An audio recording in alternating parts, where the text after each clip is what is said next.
Social media पर इन दिनों एक पुराना वीडियो तहलका मचा रहा है, जिसमें मथुरा के मशहूर कथावाचक अनिरुद्धाचार्य और समाजवादी पार्टी के नेता अखिलेश यादव के बीच तीखी बहस देखने को मिली। अखिलेश ने अनिरुद्धाचार्य से भगवान श्री कृष्ण और वर्ण व्यवस्था पर सवाल दागे, जिसके जवाब में अनिरुद्धाचार्य चुप रह गए। अखिलेश का आपका रास्ता अलग, हमारा रास्ता अलग वाला बयान अब चर्चा का केंद्र है। जवाब में अनिरुद्धाचार्य ने अखिलेश पर समाज बांटने का आरोप लगाया और उनकी सोच पर सवाल उठाए, जो इस बहस को और रोचक बनाते हैं। तो चलिए आपको बताते हैं क्या है पूरा माजरा, क्यों छिड़ गई अखिलेश और अनिरुद्धाचार्य में ये नई बहस। नमस्कार, मेरा नाम है शालिनी और आप देख रहे हैं द न्यूज़ 15 यूपी। 2023 में आगरा लखनऊ एक्सप्रेसवे पर अनिरुद्धाचार्य और अखिलेश यादव की मुलाकात हुई थी। इस मुलाकात के दौरान दोनों के बीच वर्ण व्यवस्था और भगवान श्री कृष्ण को लेकर चर्चा हुई। वायरल वीडियो में अखिलेश यादव अनिरुद्धाचार्य से सवाल करते हैं कि जब भगवान श्री कृष्ण का जन्म हुआ तो माता यशोदा ने उन्हें सबसे पहले क्या नाम दिया। अनिरुद्धाचार्य ने जवाब दिया कि उन्हें कन्हैया कहा गया, जिसके बाद अखिलेश ने मुस्कुराते हुए कहा, बस यहीं से हमारा और आपका रास्ता अलग हो गया, अब आप किसी को शूद्र मत कहना। इसके बाद अखिलेश वहां से चले गए। ये वीडियो अब 2025 में सोशल मीडिया पर फिर से वायरल हुआ, जिसके बाद अनिरुद्धाचार्य ने इस पर अपनी प्रतिक्रिया दी है। अनिरुद्धाचार्य ने अपने प्रवचन के दौरान अखिलेश यादव के बयान का जवाब देते हुए कहा कि सवाल पूछने वाला व्यक्ति पहले से जवाब याद कर लेता है। उन्होंने कहा कि भगवान श्री कृष्ण के अनंत नाम है, लेकिन अखिलेश को केवल एक नाम याद था जिसे वे सही मानते हैं। अनिरुद्धाचार्य ने यह भी कहा कि अखिलेश ने उनसे कहा कि आपका रास्ता अलग, मेरा रास्ता अलग, लेकिन वे मुसलमानों से ऐसा नहीं कहते। उन्होंने आरोप लगाया कि अखिलेश मुसलमानों से कहते हैं जो तुम्हारा रास्ता है वही हमारा रास्ता है। अनिरुद्धाचार्य ने यह भी कहा कि जब नेताओं में ऐसी द्वेषपूर्ण सोच होती है तो वे समाज को एकजुट करने की बजाय बांटने का काम करते हैं। उन्होंने अखिलेश यादव पर समाज को जाति और धर्म के आधार पर बांटने का आरोप लगाया और कहा, एक पूर्व मुख्यमंत्री के रूप में उनकी ऐसी सोच से राज्य की दिशा का अंदाजा लगाया जा सकता है। ये बयान न केवल धार्मिक और राजनीतिक चर्चा का विषय बन गया, बल्कि सोशल मीडिया पर भी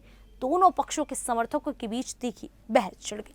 सोशल मीडिया पर इस वीडियो को लेकर दो धड़े बन गए। अखिलेश यादव के समर्थकों का कहना है कि उन्होंने अनिरुद्धाचार्य को उनके ही क्षेत्र में चुनौती देकर उनकी बोलती बंद कर दी।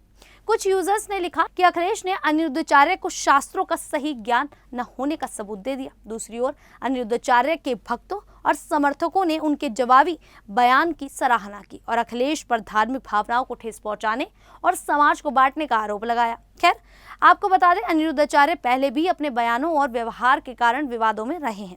2024 में अनिरुद्धाचार्य ने कोलकाता में हुए रेप केस पर टिप्पणी करते हुए कहा था कि महिलाओं के छोटे कपड़े पुरुष को भड़का सकते हैं।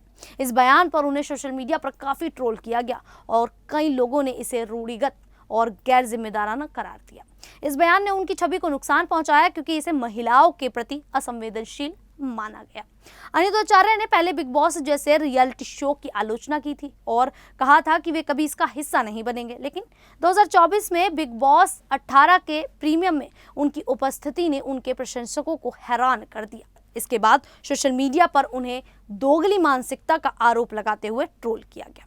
बाद में उन्होंने इस पर माफी भी मांगी, लेकिन उनकी विश्वसनीयता पर सवाल उठते रहे। लेकिन वहीं अनिरुद्धाचार्य ने अखिलेश यादव के वर्ण व्यवस्था और शूद्र शब्द के इस्तेमाल पर सवाल उठाया, जो उनके सामाजिक समानता और पिछड़ा दलित अल्पसंख्यक की राजनीति से मेल खाता है।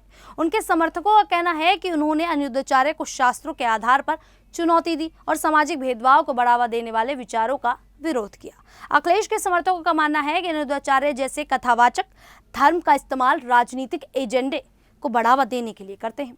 अखिलेश का सवाल पूछना और रास्ता अलग कहना उनके इस विश्वास को दर्शाता है कि धर्म को सामाजिक भेदभाव को बढ़ावा देने के लिए इस्तेमाल नहीं करना चाहिए। कुल मिलाकर अनिरुद्धाचार्य और अखिलेश यादव के बीच का ये विवाद धर्म और राजनीति के बीच की जटिल रेखा को उजागर करता है। अनिरुद्धाचार्य का अखिलेश पर सवाल उठाना उनके समर्थकों के लिए उचित हो सकता है, लेकिन उनके पिछले विवादास्पद बयान और व्यवहार उनकी विश्वसनीयता पर सवाल उठाते हैं। दूसरी ओर अखिलेश यादव का रास्ता अलग वाला बयान उनकी सामाजिक समानता की सोच को दर्शाता है, लेकिन इसे धार्मिक भावनाओं को ठेस पहुंचाने वाला भी माना गया। इस पूरे प्रकरण से ये स्पष्ट होता है कि धर्म और राजनीति का टकराव भारत में एक बहुत ही नाजुक और जटिल मुद्दा है। अनिरुद्धाचार्य का जवाबी बयान उनकी रक्षात्मक स्थिति को दर्शाता है, लेकिन उनके पिछले बयानों को देखते हुए ये कहना मुश्किल है कि उनका हमला पूरी तरह से उचित। उनकी टिप्पणियां खासकर मुसलमानों को लेकर धार्मिक और सामाजिक विभाजन को बढ़ावा दे सकती हैं, जो उनकी कथित दोगली मानसिकता के आरोपों को बल देती हैं। अंत में ये विवाद हमें ये सोचने पर मजबूर करता है कि धर्म और राजनीति को अलग रखना कितना जरूरी है, ताकि समाज में एकता और समानता को बढ़ावा दिया जा सके। अनिरुद्धाचार्य के पिछले सभी बयानों को देखते हुए आपको क्या लगता है कि उनका अखिलेश यादव की सोच पर सवाल उठाना सही है, या उनका ये बयान उनकी दोगली मानसिकता को दिखाता है? आप हमें कमेंट करके अपनी राय जरूर दें। अभी के लिए इतना ही, फिर हाजिर होंगे ऐसी ही देश और दुनिया से जुड़ी बड़ी खबरों के साथ। तब तक के लिए देखते रहिए द न्यूज़ 15 यूपी।